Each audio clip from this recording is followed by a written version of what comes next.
Well, good morning, everybody. Good morning. Thank you for joining us today. And this is the first of our series that we're beginning that's focused on seniors. And we hope you'll enjoy this and come to other ones that we have. So I am Stephanie Parson, and this is Joelle St. Clair. We want to thank you for the opportunity to speak with you today.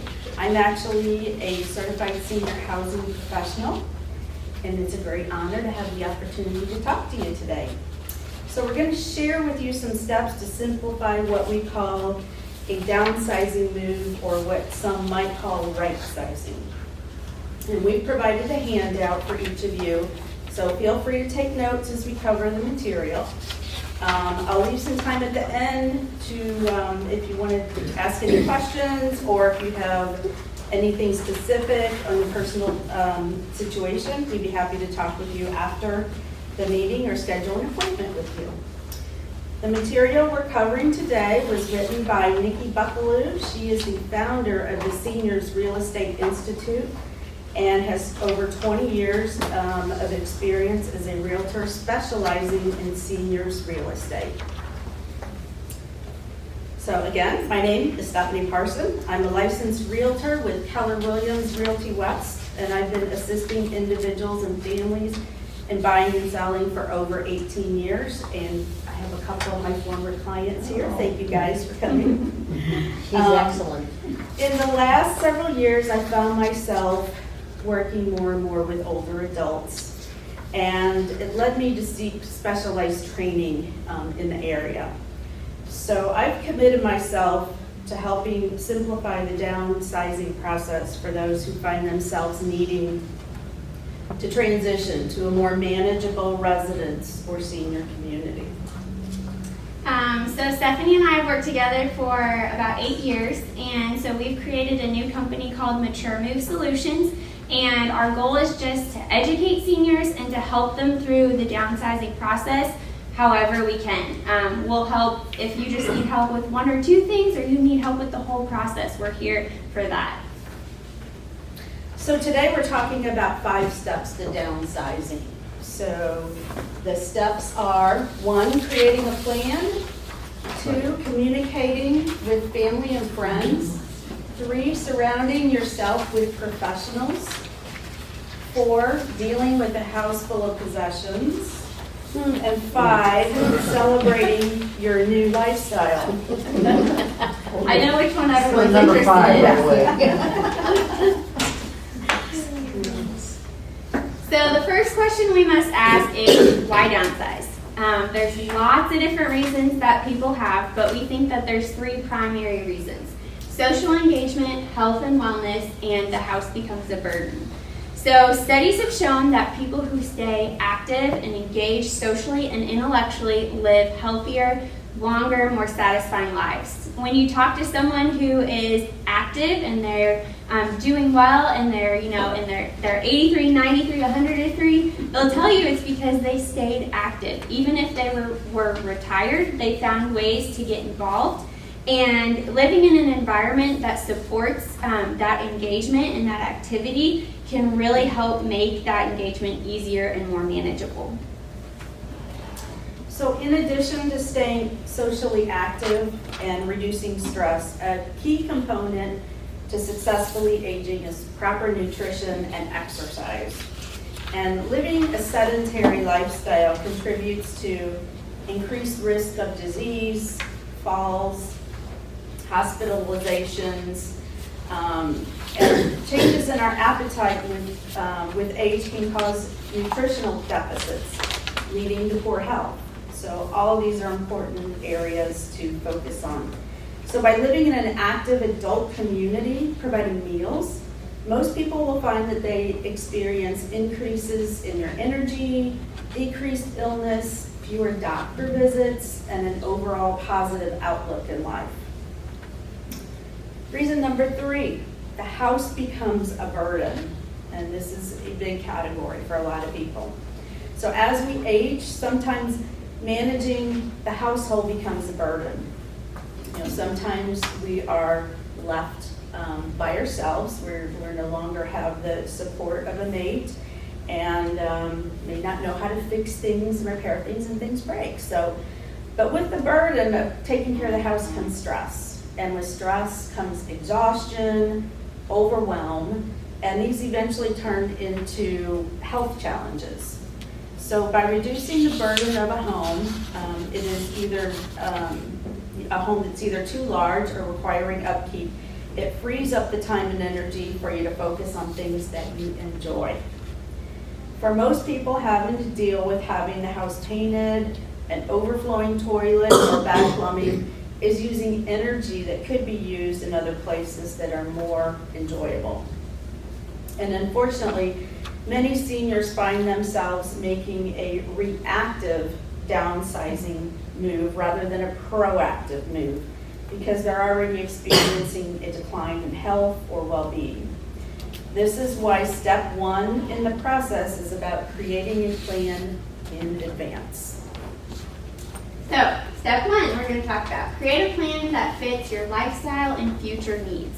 So this is a critical step. The decision as to when you're going to move, where you're going to move, what kind of lifestyle you want is best made by you rather than someone else making that decision. And the best time to make that decision is when you have lots of options rather than fewer options. When a family member or a doctor or a well-meaning advisor makes the decision for someone that they need to move, it's typically not well received. I don't know about you, but I don't like to be told what to do.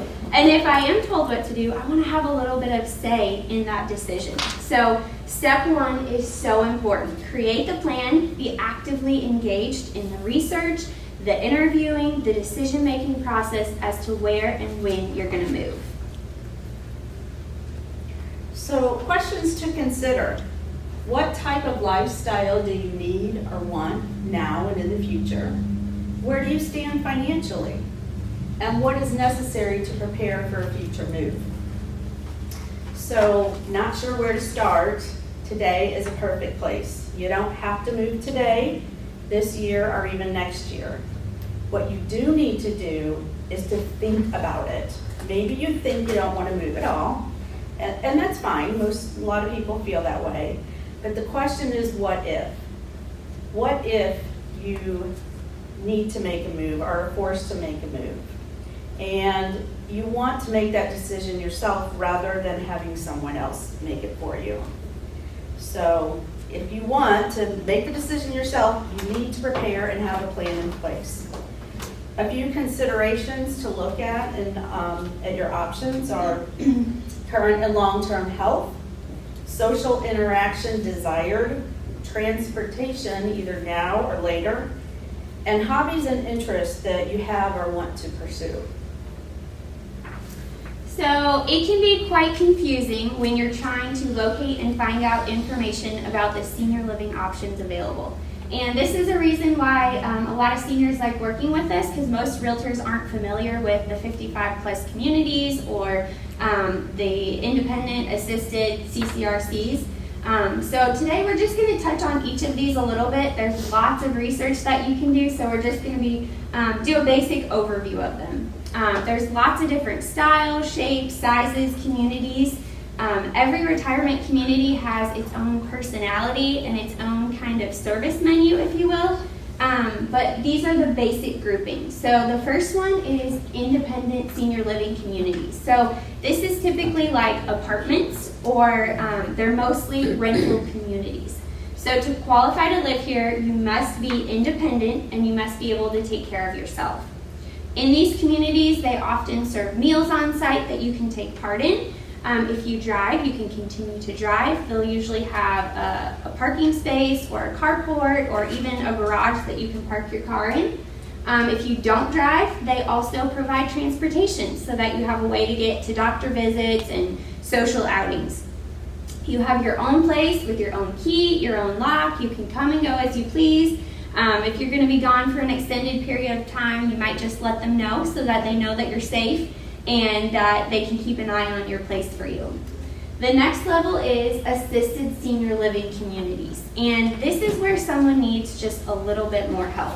If the resident needs some supervising from time to time, just to make sure that they're okay. But there is no ongoing medical care at this level. You still have privacy and independence. You can still come and go as you please. They typically have more amenities in terms of like meals and things of that nature. But they do tend to have a medical personnel on site that can help if needed. Skilled care is the next level. So this is beyond assisted living. So skilled care is what people historically have referred to as nursing homes or long-term care facilities.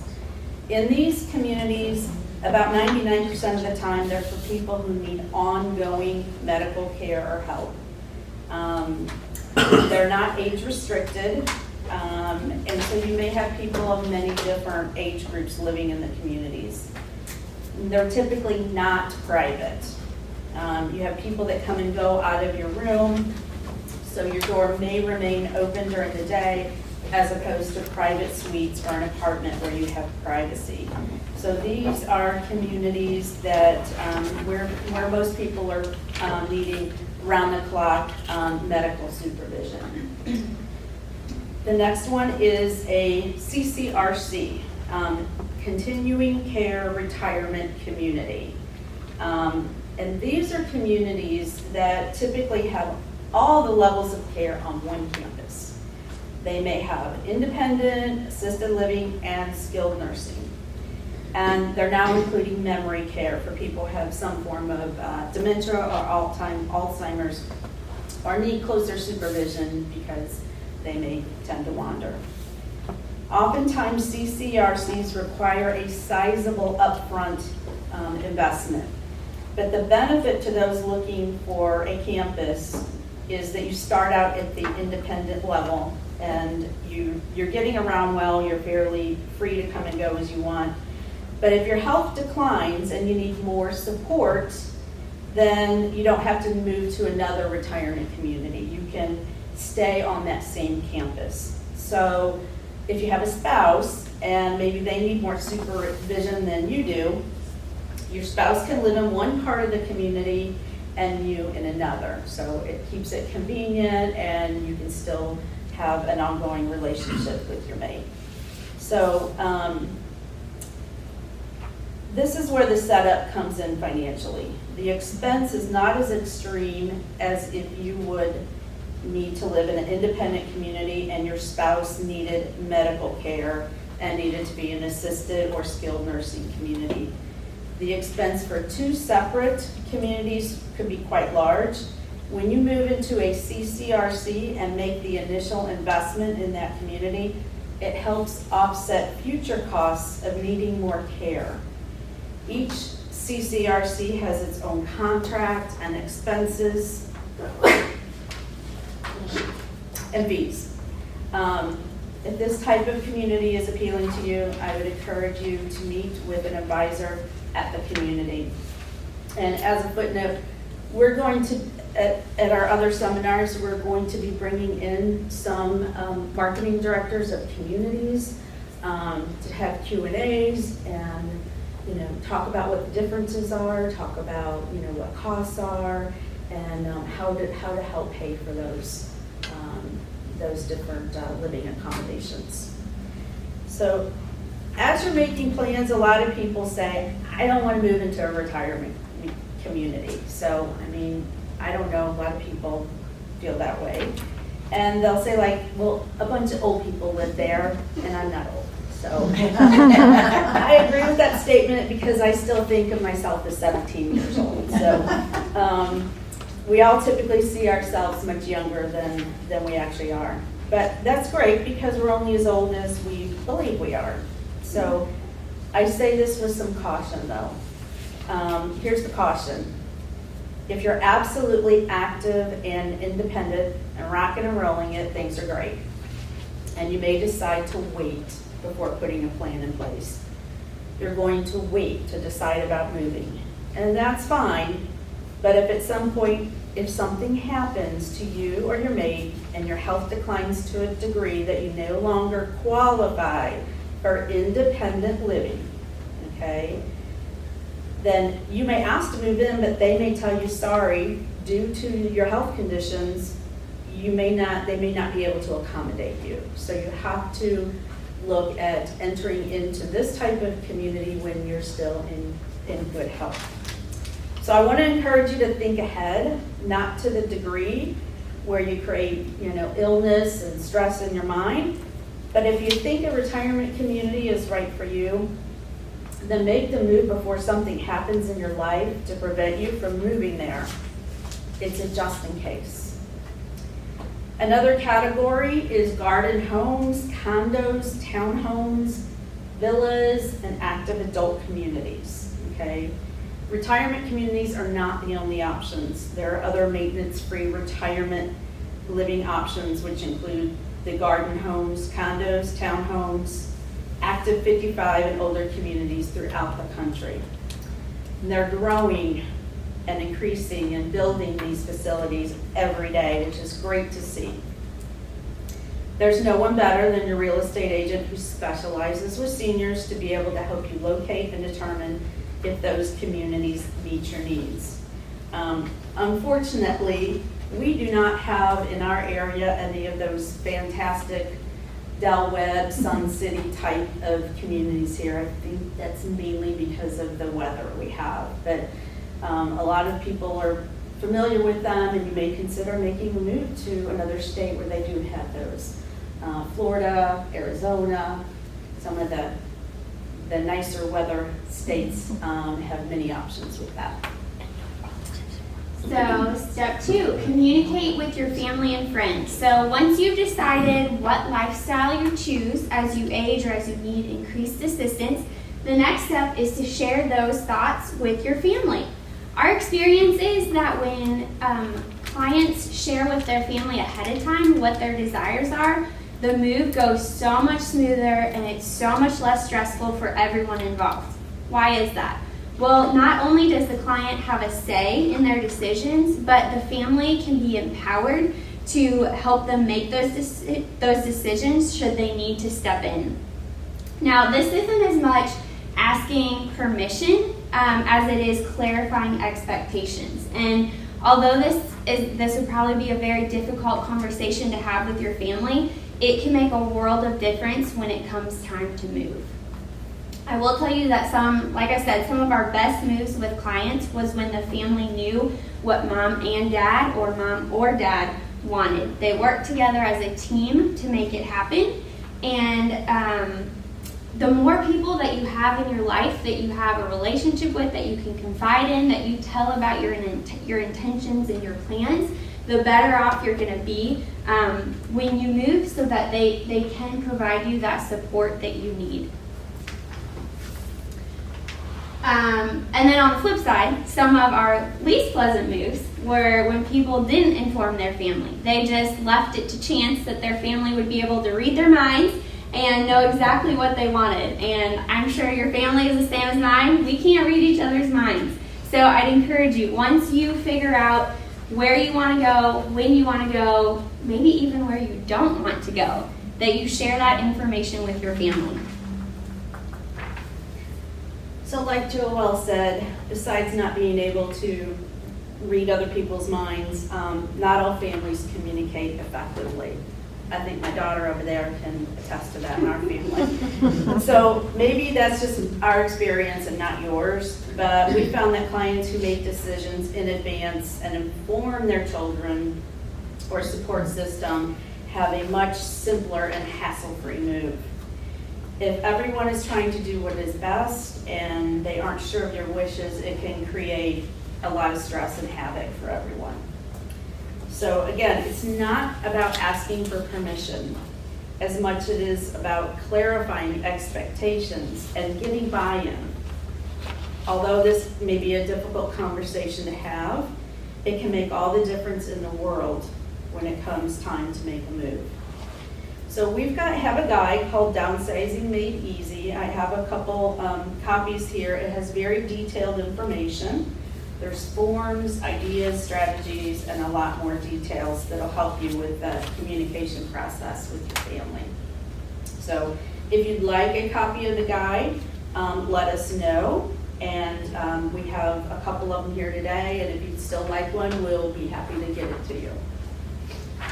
Yeah, and also if your family maybe doesn't live locally, they're kind of scattered around, it's important to make sure that you schedule a meeting to talk to them when they're in town, or in this day and age that you can FaceTime them. Just make sure that everyone is included.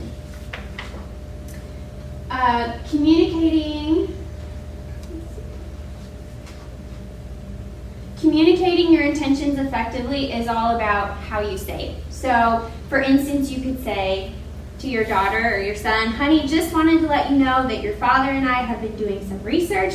We've toured 3 or 4 communities here locally, and we found some of them to be appealing. We're going to sell our house in so many months, and we're going to move into XYZ community. We just wanted to let you know, do you have any questions? That's very different than asking for input or opinions. That's good. So the next step 3, is about making sure you have the support you need to help make your move as simple as possible. The last thing you want to do is be exhausted, sick, or in pain after a move. And people get hung up here. Where do you start? Who do I call? So surround yourself with professionals that know what they're doing and familiar with the complexities of this type of move you're getting ready to make. As the client, you remain in control of the decisions, and we just serve as a trusted advisor so that your move is as hassle-free as possible. So I'm a bit biased, so I'll admit this up front, but I'd recommend your first call be to a realtor like me, who's an expert in senior living real estate options. And your name is? I'm sorry, your name is Stephanie Parson. Thank you. So we have a team of vetted providers such as, and Pam was asking about this, estate liquidators, organizers, movers, packers, and other service providers you might need to make your move seamless and simple. Knowing that your service providers are familiar with this type of move can be very comforting. And knowing that you have someone like myself as a project manager, Joelle, during the move takes a lot of the burden off the adult children or other family members who are involved. Kind of a list of different types of roles and jobs that people have that are involved in this process. And there's a lot of people. There's a lot of things going on. So these are just examples of people that I have relationships with that we can confidently recommend people to go through the downsizing process.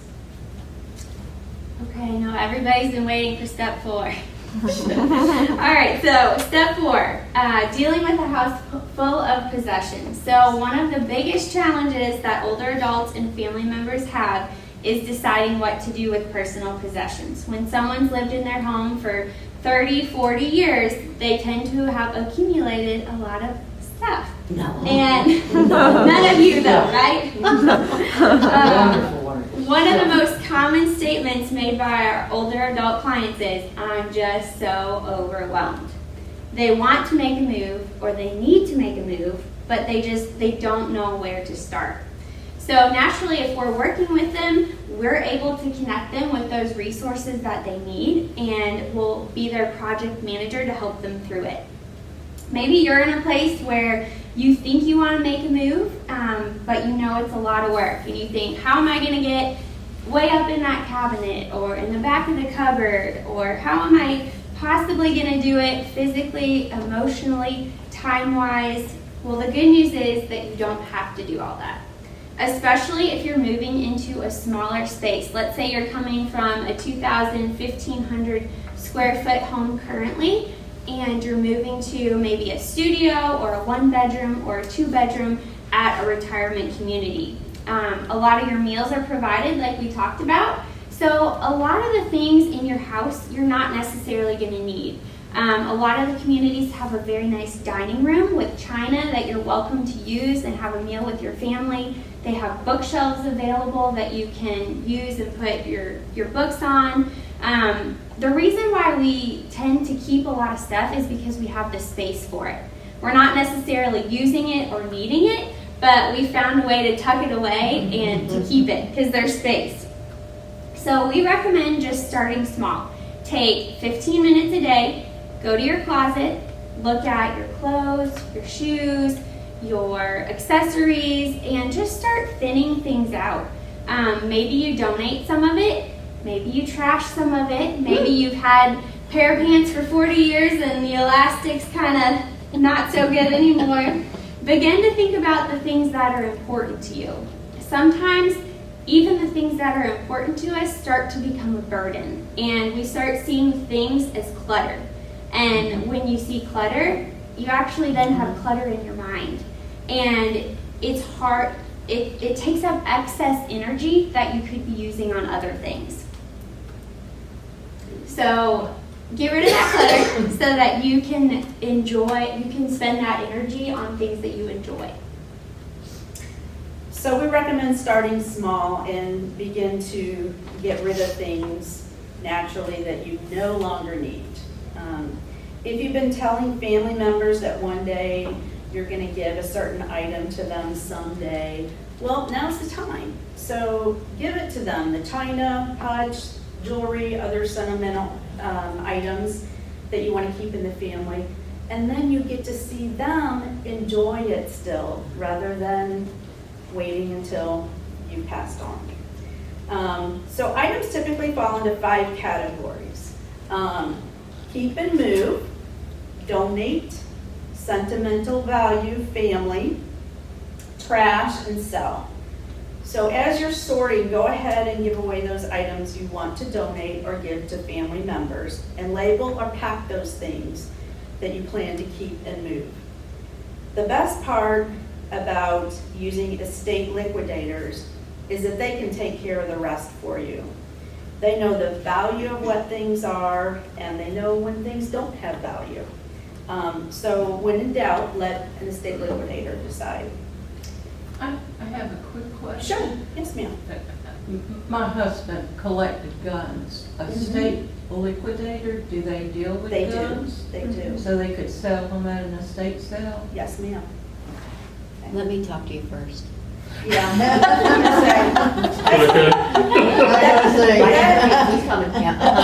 That's the question my husband always asks. Yeah. When I talk about clients that we're working with, he says, do they have any knives, guns, motorcycles? Hey, your husband goes behind him. We have Oh, yes, some. Lord. I have a few. You know what my problem is? The furniture and the stuff like that, everyday stuff, I don't have a problem with. Mine is that stuff that the kids made for you. That Yeah. wooden cross that, you know. The macaroni Christmas ornament. Yeah, that's the stuff that I can't get rid of. It's amazing how they'll keep. I opened up a box from my 20s and I just started sobbing. I had to seal the box back and it's still there. I just, you know. It's very emotional. It really is. But one of the things that we found particular in our area, because we have basements here, Yeah.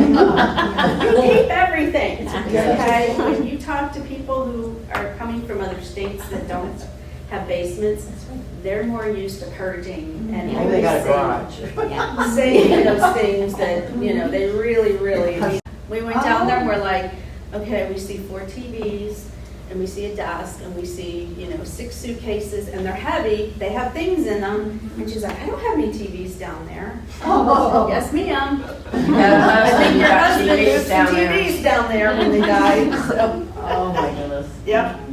So, sorry. The other thing you can begin with the downsizing process is sorting and organizing. If you're physically not able to move and carry things around the house, use sticky notes, okay? Post-it notes that you can buy at the dollar store, and they come in a rainbow of colors. And so you can write on the Post-it notes, categorizing things like give away to family, write their name on it, donate to charity, maybe it goes to a good cause, like your favorite charity, church, Habitat for Humanity. Sell. You could put it in a sale. And then, of course, move. Those are the items that you want to keep and move with you. And if it's something that you don't use regularly, go ahead and box it up. But if it's something you do use regularly, just keep some boxes on hand, and that way, when you don't need it, you can systematically, over time, be boxing it up. So what usually overwhelms us the most is trying to do everything in a short amount of time. And so that's why we're encouraging you to start now so that you can do it over a period of time and it's not quite so overwhelming. Exactly. So speaking of estate sales, most people think that an estate sale happens after someone has passed away and the family is left with their house and their belongings, but that's not necessarily true. Most estate sales actually occur when the person is still living and they're just downsizing. An estate sale or also an auction is generally the best solution in most cases when someone is downsizing and moving to a smaller space. And naturally, we're able to help connect you with an estate sale person that can help you with your home and your belongings. And there's different estate sale companies too that specialize in different things. Like maybe someone has antiques or art or Guns. Yeah. So different companies specialize in different things. Now you might say, well, what about a garage sale? Garage sales are exhausting. Yeah. And remember, the goal is to simplify here, not a garage sale. And garage sales are rarely as profitable as estate sales, even after the commissions.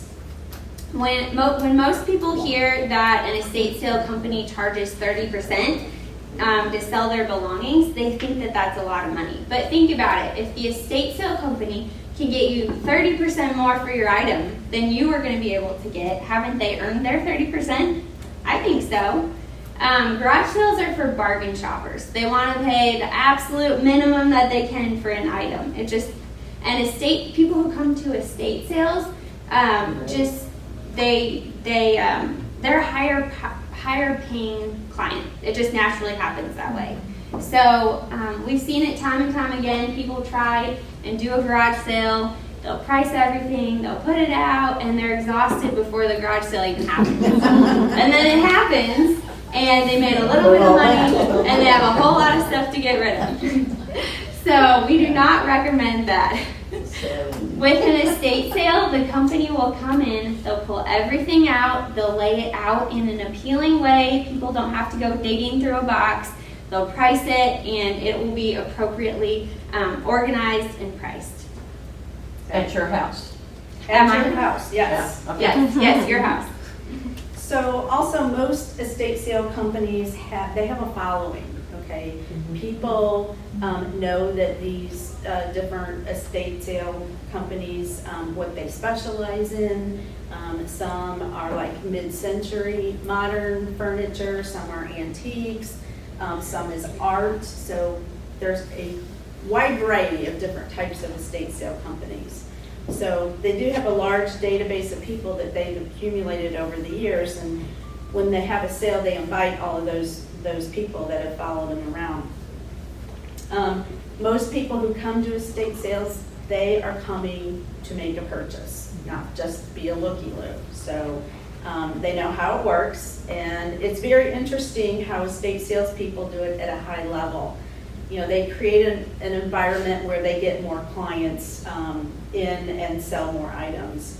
So that's why they can absolutely charge 30% without blinking an eye. And here's what happens at the end of the sale, okay? Not only are they going to give you money, which you earn from the sale, but they'll take care of getting rid of all the rest of the items. So they'll either arrange for a buyout or have someone come and pick it all up. And typically your garage or your home will be left in room clean condition after. Pam? But before they have their people come and clean and take everything out, we get to go through one more time, right? Well, that's something that you have to negotiate with them Okay. in the very beginning. Okay. And Like when they get down talk to about the that half expectation. price and stuff. Because most of the time the agreement is it's they're going to take care of Yeah. removing it all. So it's a pretty organized and swift process. Right. If it's something that you put in the sale, I mean, you do choose what you want to sell in the beginning. Right. Yeah, so, but yeah, that's something that you would need to negotiate Okay. or have that agreement with them up Yeah. front, okay?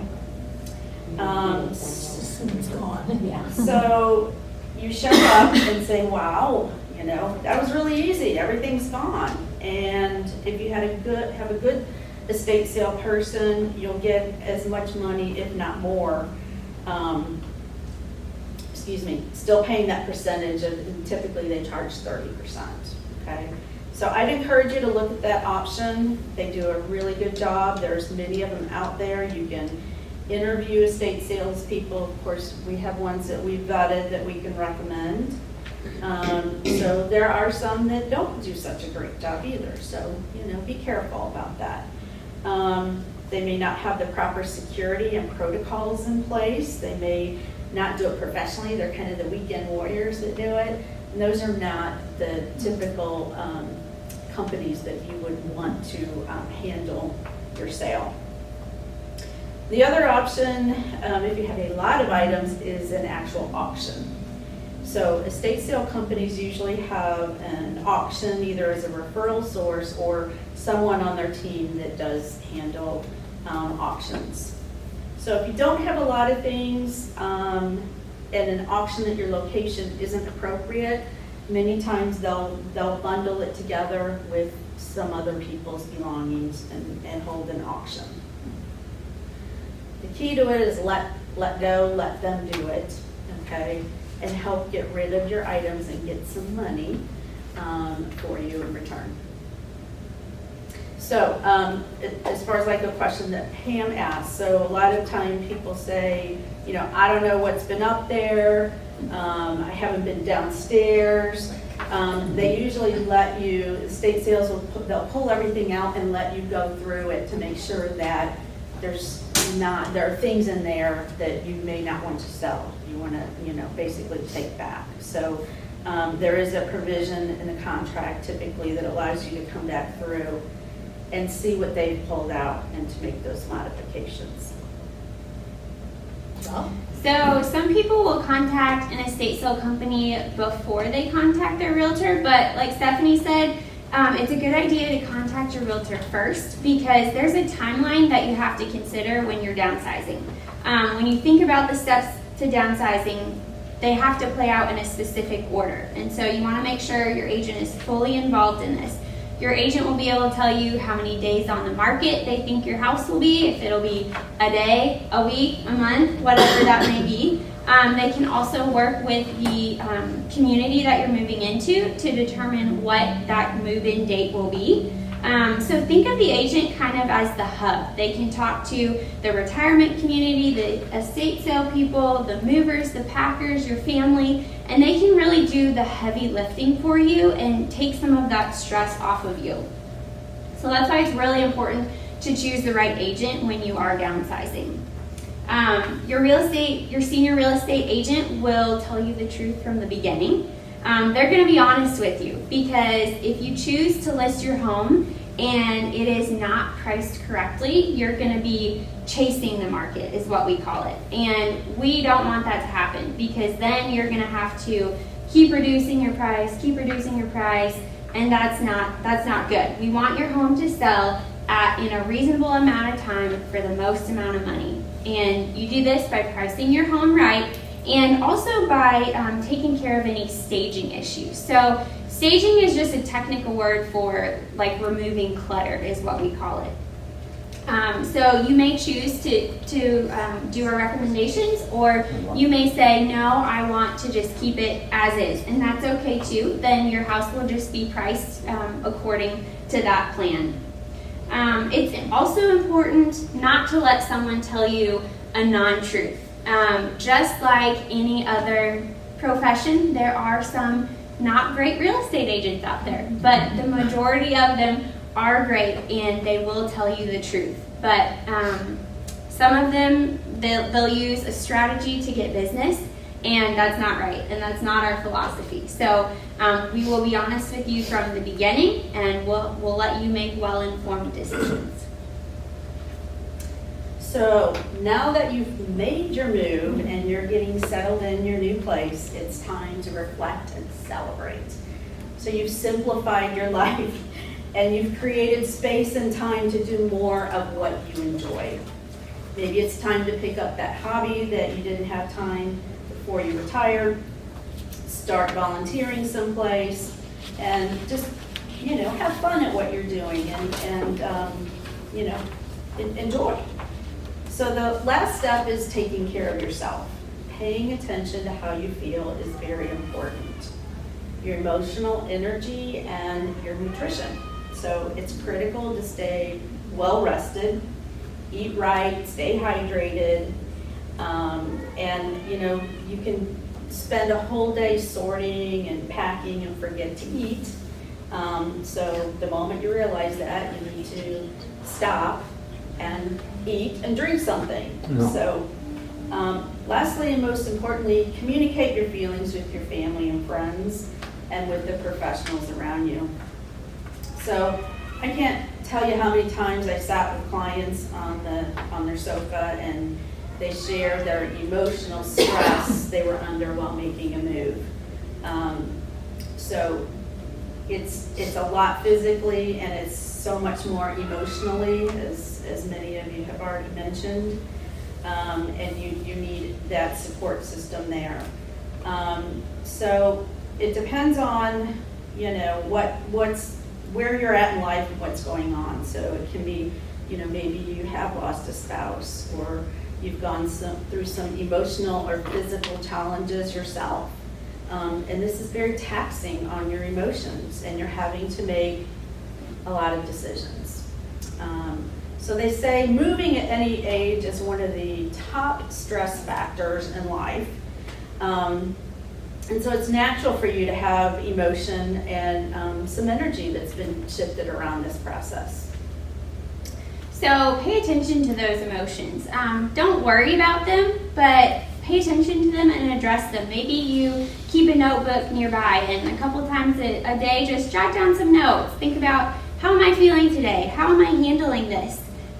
Maybe there's some loose ends that have been left untied that you need to have a conversation with someone about. Maybe you have a daughter who is doing her best, but maybe you don't agree with everything she's doing. Maybe you have a conversation with her about it. Maybe you don't.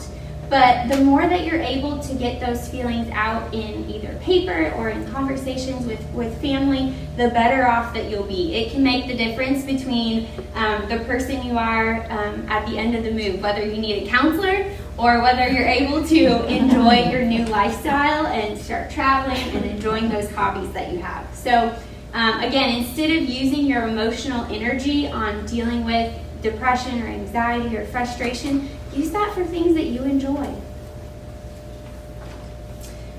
There are also 3 key factors that can be found to positively correlate with a successful adjustment to a new lifestyle. So, level of optimism. If you think it's going to be great, it's likely going to be great. If you think it's going to be a negative experience, it probably will be a negative experience. Support network. Having people around you who care about you is key. And level up of activity, as we've talked about. Staying involved in the process and active will help you better adjust to your new home. So let's take a moment and recap the 5 steps to downsizing. So number 1, create your plan in advance. Start early and create your plan whether you think you need it or not. Communicate your plan with your family, friends, and any professionals you have involved with the move process. And surround yourself with professionals for the beginning. Go ahead and get the support you're going to need in place. Find the right people and stick with them. You may meet with an agent and they may have all of the information with them and they're ready to list your home. And you may not be ready to list it for another year or something. So if your agent is a great agent, they'll say, perfect, then let's put a timeline together. And we'll keep in touch. We'll follow up every couple months and see if you need anything. You won't be pressured into making a snap decision and making a quick sale of your home. So don't feel like you can't contact people that help with these things well in advance. It will help you stay more positive and feel like you're in control of the situation in your life. And get rid of the extra stuff. Go ahead and start decluttering and giving some things away. Oh, And okay. start with your closets, okay, is where we recommend. Take care of yourself as you adjust to your new lifestyle. Give yourself some grace. Get plenty of rest. Take care of your nutrition. So that is really pretty much what we wanted to talk about today. Again, we do have more detailed guides. If you'd like one, then we're happy to get that to you. Give us just let us know. We're going to have more topics going ahead. We're going to do one every month. Like I said, we're going to have some elder attorneys come in, talk about estate planning. We're going to have the opportunity to talk about aging in place and how you can get financing if you need to make accommodations in your home. How you can stay in your home and stay comfortable. And just a myriad of other things that affect us as, we proceed to our golden years. So I hope you enjoyed what we had presented today. And yes. Can I ask you how you're going to let us know about the new things that you're going to do every month? Great question. Well, thank you. If you'd like to be called or emailed, let us know. We can send out an email or give you a phone call. The next seminar we already do have scheduled. It's going to be June 22nd, and it's going to be in room 112, so it'll be downstairs in the lower level, and it's going to be called Homeownership in Retirement. So this is kind of going to be more focused on maybe you're not ready to move into a retirement community yet. So we'll talk about the options, more like the condos, the villas, things like that. And we'll talk about the benefits of those, kind of recognizing when it is time to downsize. We talked about the process, but kind of recognizing when it's time. And then also some tips for maintaining your home while you're in your home. And then there's some evaluations in front of you also. We'd love to hear what you thought of today's seminar. If there was something specific that stood out to you or something you'd like to hear more about, we'd appreciate it if you just leave that for us. Yeah. Any ideas you have that you'd like to see on topics, please let us know. Well, I think elder care is going to help me. Not only do I have to figure out my finances because they're dwindling and I need to downsize. Do I go back to work? What if I have an episode of pain to come up and I might have to be out of work? They don't want a nurse that can't work. And I'm talking about telephonic nursing. All right. And, I have a brother here that is, that has mental health needs, and he's in an individual group home. How do I find someone to be his independent person to take care of his finances and his power of attorney if something other happens to me before him? Yeah. And so, you're talking about stress. It's just like, sometimes I feel like I can't move. And Understandable. Absolutely. so would that be the elder care that could help me with that? So, yeah, definitely an attorney that specializes in elder care can help put some of that in place, especially for your brother, and then also help with the financing aspect of it. And there is some different options out there, that we've come to learn that we had no idea.